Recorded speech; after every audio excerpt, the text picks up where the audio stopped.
ಜ್ಞಾನಭಾರತಿ ಸ್ಟೇಷನ್ನಲ್ಲಿ ಇವು ಇದು ಒಂದೊಂದಲ್ಲ ಅಧ್ವಾನಗಳು ಕೆಲಸಕ್ಕಿಂತ ಜಾಸ್ತಿ ಕಲೆಕ್ಷನ್ ಮಾಡೋದ್ರಲ್ಲೇ ಕಾಲ ಕಳ್ತಿದ್ದಾನಂತೆ. ಇಂಥ ಯೂಸ್ಲೆಸ್ ಫೆಲೋನ ಡಿಪಾರ್ಟ್ಮೆಂಟ್ ಅಲ್ಲಿ ಇಟ್ಕೊಂಡು ಏನ್ ಮಾಡೋದು ಅಂತ ಸಸ್ಪೆಂಡ್ ಮಾಡಿ ಮನೆ ಕಳ್ಸಾರೆ. ಇವೆಲ್ಲ ಡಿಪಾರ್ಟ್ಮೆಂಟ್ಗೆ ಕ್ಯಾನ್ಸರ್ ಇದ್ದಂಗೆ, ಇವನ್ನ ಟ್ರೀಟ್ ಮಾಡಿ ಸರಿ ಮಾಡಕ್ಕಾಗಲ್ಲ, ಕಟ್ ಮಾಡಿ ಬಿಸಾಕಬೇಕು. ಇವನು ಒಂಥರ ಗರ್ಗಸ ಅಂತಾನೆ ಫೇಮಸ್, ಎರಡೂ ಕಡೆ ಕುಯ್ಕೋತಾನಂತೆ.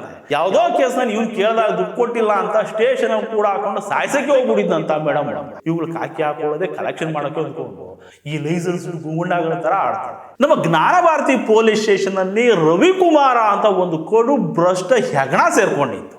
ಅದನ್ನ ಸರಿಯಾಗಿ ಕೆಲಸ ಮಾಡಿಲ್ಲ, ಕರ್ತವ್ಯ ಲೋಪ ಅಂತ ಹೇಳ್ಬಿಟ್ಟು ಸಸ್ಪೆಂಡ್ ಮಾಡಿ ಮನೆಗೆ ಕಳ್ಸವ್ರೆ. ಅಲ್ಲ, ಇದು ಸರಿಯಾಗಿ ಕೆಲಸ ಮಾಡಲ್ಲ ಅಂತ ಗೊತ್ತಾಗೋದಕ್ಕೆ ಇಷ್ಟು ವರ್ಷ ಬೇಕಾಯ್ತಾ ಅಂತ. ಇವಯ್ಯ ಯೂನಿಫಾರ್ಮ್ ಹೋಲಿಸ್ಕೊಂಡು ಮೈ ಮೇಲೆ ಹಾಕ್ಕೊಂಡು ಪೊಲೀಸು ಅನ್ನಿಸ್ಕೊಂಡಾಗಿನಿಂದ ಕೆಲಸಕ್ಕಿಂತ ಜಾಸ್ತಿ ಕಲೆಕ್ಷನ್ ಮಾಡೋದ್ರಲ್ಲೇ ಕಾಲ ಕಳ್ತಿದ್ದಾನಂತೆ. ಹಂಗಂತ ಇವನ ಜೊತೆ ಡ್ಯೂಟಿ ಮಾಡಿದ ಸಿಬ್ಬಂದಿಗಳೇ ಮಾತಾಡ್ಕೊಳ್ತಿದ್ದಾರೆ. ಇಲ್ಲೇನಾಗಿತ್ತು ಅಂದರೆ, ಈ ಒಂದು 4 ತಿಂಗಳ ಹಿಂದೆ ಜ್ಞಾನಭಾರತಿ ಲಿಮಿಟ್ಸ್ ಒಂದು ಮರ್ಡರ್ ಆಗಿರುತ್ತೆ. ಕೇಸ್ ಮಾಡಿಕೊಂಡು ಎನ್ಕ್ವೈರಿ ಮಾಡಯ್ಯ ಅಂದರೆ ಅದು ನಾನು ಲಿಮಿಟ್ಸ್ ಅಲ್ಲ ಕಣ್ರಿ, ತಾವರೆಕೆರೆ ಲಿಮಿಟ್ಸು ಅಂತಬಿಟ್ಟು ಸಾಕಾಗ್ಬಿಟ್ಟಿರ್ತಾನೆ ಈ ಇನ್ಸ್ಪೆಕ್ಟರ್ ರವಿಕುಮಾರ. ತಾವರೆಕೆರೆ ಸ್ಟೇಷನ್ನವ್ರು ಬಂದು ಸ್ಪಾಟ್ ವೆರಿಫಿಕೇಶನ್ ಮಾಡಿ, ಇಲ್ಲ ಇದು ಜ್ಞಾನಭಾರತಿ ಲಿಮಿಟ್ಸ್ಗೆ ಬರುತ್ತೆ, ಬಾಯಿ ಮುಚ್ಕೊಂಡು ಕೇಸ್ ತಗೊಳ್ಳಿ ಅಂತ ಹೇಳ್ಬಿಟ್ಟು ಹೋಗ್ಬಿಡ್ತಾರೆ. ಆಮೇಲೆ ಅದ್ರ ಕೇಸನ್ನು ನೆಟ್ಟಿಗೆ ನಿಭಾಯಿಸೋಣ ಇವಯ್ಯ ಅಂತ ನೋಡಿದ್ರೆ ಅದೂ ಮಾಡಿಲ್ಲ. ಕೇಸ್ ರಿಜಿಸ್ಟರ್ ಮಾಡ್ಕೊಳ್ಳೋದಕ್ಕೂ ಲೇಟ್ ಮಾಡವನೆ. FIR ಆದಮೇಲೆ ಸರಿಯಾಗಿ ತನಿಖೆನೂ ಮಾಡಿಲ್ಲ. ಅಲ್ಲ ಕಣ್ರಿ, ಮರ್ಡ್ರು ಕೇಸ್ನು ಸೀರಿಯಸ್ ಆಗಿ ತಗೊಂಡು ಕೆಲಸ ಮಾಡಲ್ಲ ಅಂದರೆ ಇಂಥ ಯೂಸ್ಲೆಸ್ ಫೆಲೋನ ಡಿಪಾರ್ಟ್ಮೆಂಟಲ್ಲಿ ಇಟ್ಕೊಂಡು ಏನು ಮಾಡೋದು ಅಂತ ಸಸ್ಪೆಂಡ್ ಮಾಡಿ ಮನೆಗೆ ಕಳ್ಸವ್ರೆ. ಅಲ್ಲ, ಸಸ್ಪೆಂಡ್ ಮಾಡಿದ್ರೆ ಏನು ಬಂತು, ಅರ್ಧ ಸಂಬಳ ಅಂತೂ ಬಂದೇ ಬರುತ್ತೆ, 6 ತಿಂಗಳು ರೆಸ್ಟು ಆಗುತ್ತೆ, ಮತ್ತೆ ಜೋಶಲ್ಲಿ ವಾಪಸ್ ಬಂದವನಿಗೆ ಯಾವುದೋ ಒಂದು ಸ್ಟೇಷನ್ನೂ ಸಿಗುತ್ತೆ, ಜೋರ್ ಕಲೆಕ್ಷನ್ನೂ ಆಗುತ್ತೆ. ಇವಕ್ಕೆಲ್ಲ ಸಸ್ಪೆಂಡ್ ವರ್ಕೌಟ್ ಆಗಲ್ಲ ಕಣ್ರಿ, ಡಿಸ್ಮಿಸ್ಸೇ ಮಾಡ್ಬಿಡ್ಬೇಕು. ಇವೆಲ್ಲ ಡಿಪಾರ್ಟ್ಮೆಂಟ್ಗೆ ಕ್ಯಾನ್ಸರ್ ಇದ್ದಂಗೆ, ಇವನ್ನ ಟ್ರೀಟ್ ಮಾಡಿ ಸರಿ ಮಾಡೋಕ್ಕಾಗಲ್ಲ, ಕಟ್ ಮಾಡಿ ಬಿಸಾಕಬೇಕು.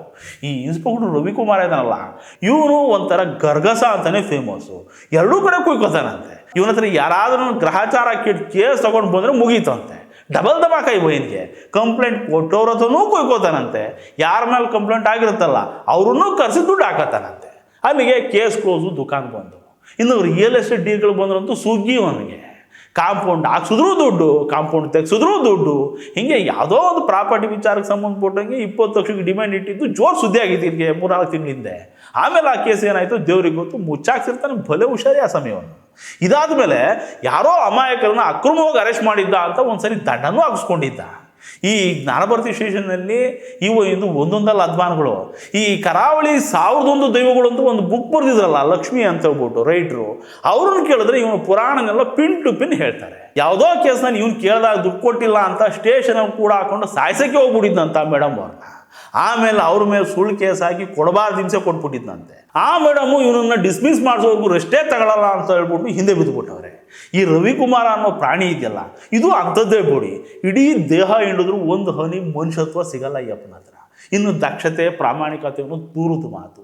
ಇಂಥ ಕೆಟ್ಟ ಹುಳುಗಳು ಡಿಪಾರ್ಟ್ಮೆಂಟ್ಗೆ ಕಳಂಕ ಬಿಡ್ರಿ. ಇವುಗಳು ಕಾಕಿ ಹಾಕೊಳ್ಳೋದೆ ಕಲೆಕ್ಷನ್ ಮಾಡೋಕ್ಕೆ ಅಂದ್ಕೊಂಡು ಈ ಲೈಸೆನ್ಸ್ ಗುಂಡಾಗಳ ಥರ ಆಡ್ತವೆ. ಹೇಳಂಗಿಲ್ಲ ಕೇಳಂಗಿಲ್ಲ, ಜಾಸ್ತಿ ಮಾತಾಡಿದ್ರೆ ಕೇಸು. ಹೀಗೆ ಅಮಾಯಕರನ್ನ ಎದುರಿಸ್ಕೊಂಡು ಬೆದರಿಸ್ಕೊಂಡು ಬಾಳ್ ಮಾಡ್ತವೆ. ಆಮೇಲೆ ಈ ಜ್ಞಾನಭಾರತಿ ಪೊಲೀಸ್ ಸ್ಟೇಷನ್ ಇದು ಹ್ಯಾಟ್ರಿಕ್ ಸಸ್ಪೆಂಡು. ಮೊದಲು ಲಕ್ಷ್ಮಣ್ ನಾಯಕ ಅಂತ ಒಬ್ಬ ಕಡು ಭ್ರಷ್ಟ ಇನ್ಸ್ಪೆಕ್ಟರ್ ಒಬ್ಬ ಇದ್ದ. ಉತ್ತರ ಕರ್ನಾಟಕದ ಭಾಗದಿಂದ ದುಡ್ಡು ಮಾಡೋಕೆ ಅಂದರೆ ಬೆಂಗಳೂರು ಬಂದವನಂಗೆ ಆಡ್ತಿದ್ದ. ಅವನು ಹೋದ್ಮೇಲೆ ಮಂಜುನಾಥ್ ಅಂತ ಒಬ್ರು ಇನ್ಸ್ಪೆಕ್ಟರ್ ಇದ್ರು. ಆಮೇಲೆ 3ನೇ ಸಸ್ಪೆಂಡೇ ಈ ರವಿಕುಮಾರ. 4 ವರ್ಷದಲ್ಲಿ 3 ವಿಕೆಟು ಸಸ್ಪೆಂಡೇ ಔಟು ಜ್ಞಾನಭಾರತಿ ಸ್ಟೇಷನ್ನಲ್ಲಿ.